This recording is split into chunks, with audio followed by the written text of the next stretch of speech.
Here we have a Mamod SE2 dating from around about 1948. This is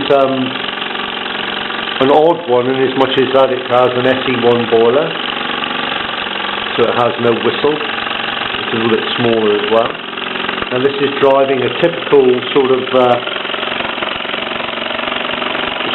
typical brass wheeled workshop of the period.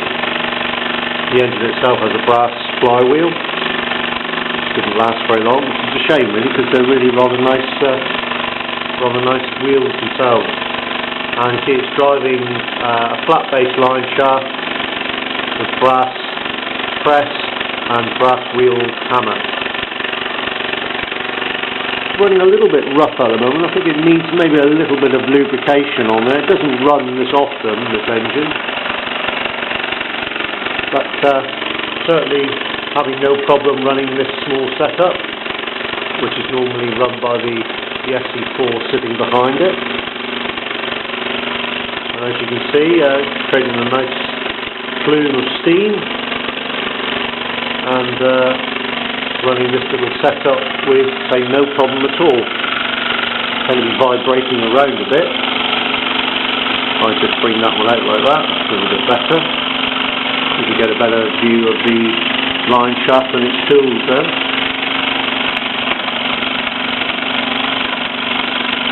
This particular engine, like I say, has an SE2 size, an SE1 size boiler, so no whistle. It has the characteristic bolt for an overflow plug as opposed to the more familiar hand-walled overflow plugs. I'm using a mid-50s safety valve. I tend to find the original safety valve for this, the spring is a little bit weak, so I tend not to use it, and I know this particular example works extremely well. And as you can see, it's a quite competent little runner, producing plenty of steam. It's got a newly whipped lamp, which has got some of MS super wick in it. It's a 3-wick affair, so it provides ample heating for that small boiler. The line shaft prepares a flat base variety, cast iron support, supports the pre-war decal for some oddities, though by now blue oval decals were very much the norm.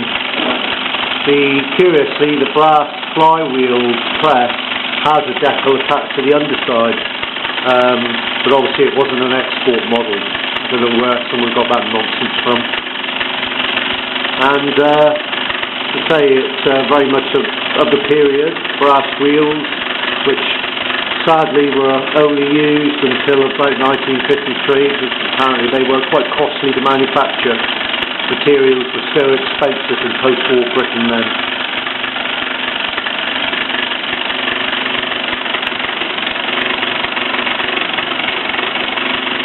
Creating a nice head of steam. It's rather wafting a little bit. I think you could do with a little bit of lubrication, though I have gone around the oiling point, sort of conveniently placed on all the shafts or the plain bearings on these engines and tools of the period to make things a lot easier. It's a shame we don't have them now.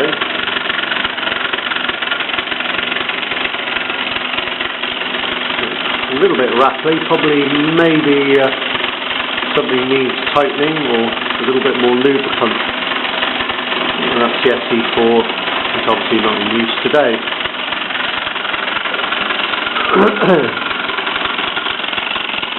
I'll give this a little lubrication and we'll see if that does the trick. Yeah, got rid of some of it. A lot smoother. What a difference a little drop of oil makes.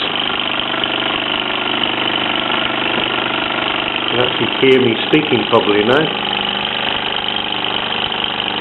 You can just hear the hammer in the background.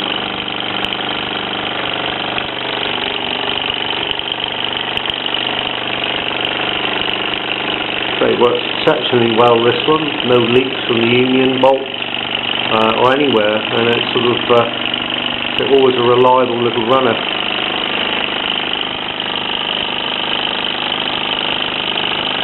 there you have it, a 1948 or circa 1948 SE2 with the brass engine frame, brass wheels, and with its little brass wheeled toolkit. It'd be nice to get a couple of, not a couple, rather a polishing machine of the same year as well. The tools are around about 49 because they've got the slightly raised base by then, which was also used on the miner of that period. The first tools really to get a press base, because by then Malins have actually started to buy in some fairly low-level pressing tools, so they could carry out fairly small pressings for the metal bases and certainly for the tools.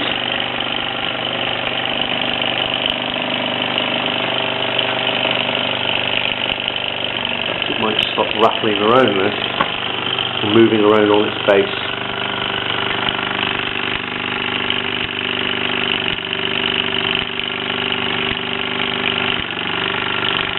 The line shaft's got some extra Meccano pulleys on as well, which I use for other tools, and say they're all contained on a nice angle girded Meccano chassis, which is very rigid, keeps everything exactly where you want it, although you've got the flexibility to make the workshop rather larger by spacing the tools out further and adding in more bits and pieces, which we might do in the future.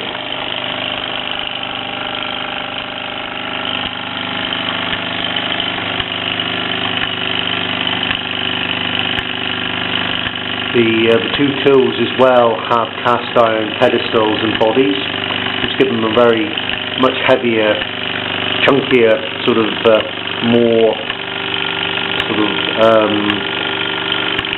not just a general sort of better feel in many respects, certainly a more substantial sort of feel. They are slightly heavier than the Mazet body tools. Quite sought after these days, and like everything else, flat-faced Mamod or post-war Mamod or pre-war Mamod seems to be getting record prices on eBay at the moment, so good investments.